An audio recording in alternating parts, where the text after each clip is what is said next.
And I think everyone has a muscle group like this where if they train it just grows like a weed, but I want to keep proportions, right? Strength proportions as well. And I do train my neck that day as well. I know you wrestled.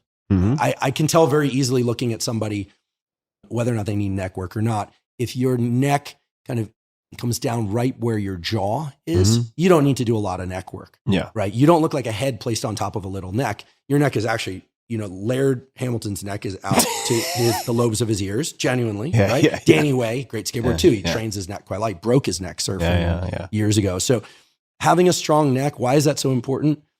Well, it's important because you want a strong spine, and it's the upper portion of your spine. The other thing that I notice that it does is it completely changes my psychology to train my neck.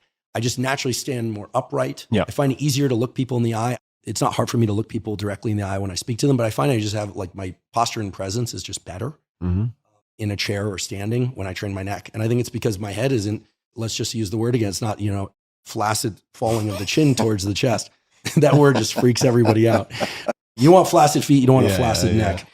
You have great proportions. I mean, why do I say this? It's not just about aesthetics. It's about, in general, balanced proportions are synonymous with balanced strength, which is synonymous with not getting injured. Yeah. One of the things that looks ridiculous and frankly is ridiculous, you see these guys with big delts, wide shoulders, long clavicles, and their head is placed on this little neck. A popsicle on a stick. Well, and they look especially ridiculous. There's no other word for it in street clothes. Yeah. You see it, like this, it looks mutant and not in the good sense.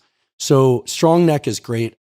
Strong neck has helped me also avoid injuries in a number of sports. It's life insurance if you do anything, any kind of martial art, or if you drive a car, been rear-ended a car and felt fine, a little bit of neck soreness, but train the upper spine and lower spine.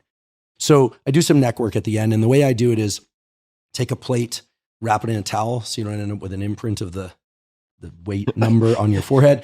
And I usually lie on my side and I'll do it somewhere in the 10 to 15 repetition range. I'll usually do one light warm up and then 3 work sets. How do you hold it on your head? You just rest it there. You just hold it with your hand Okay. on your side. It also works your obliques somewhat. You're on a bench or on the ground? A bench. Yeah. You have to be careful, especially getting into and out of the movement. That's how you often get injured. And then I'll lie on my stomach, and this is probably the most important one, and I'll put the plate behind my head, again, wrapped in a towel, and do head raises. So this is the opposite of the text neck. You're trying to get your head sitting on top of your shoulders as it's supposed to, because everyone now is kind of bent over in this kind of C shape. And no one's nerdy enough, except my good friend, Brian McKenzie, who cares enough about his posture. Shout out to Brian. He does amazing work and breath work and human performance. When he texts, he uses his phone up near his eyes. I've seen that. So good. He's like, da, da, da. No one else does that, Brian. So the neck work comes at the end, but is absolutely critical. And whenever I don't do it for a week or two out of laziness or just some other reason, I start getting postural things. You start noticing it elsewhere in your body. If you train with someone or can train with someone, manual resistance. With a towel, someone said, yeah. With a towel or just like pressure on the head and doing it really slowly, like super slow style, kind of like 10 seconds is very effective also. Yeah. I can't overstate the importance of neck training. Now, I will also say this, and anyone who wants to challenge me on this will do it accordingly. It actually increases your confidence. And the reason is when you're upright, you embody a different stance. I'm a big believer that the physical stances we embody have everything to do with the psychological stances we embody and vice versa. It's not just about standing up straight. Being able to stand up straight, look people in the eye is something that is assisted by actually having a head that isn't flopping forward all the time.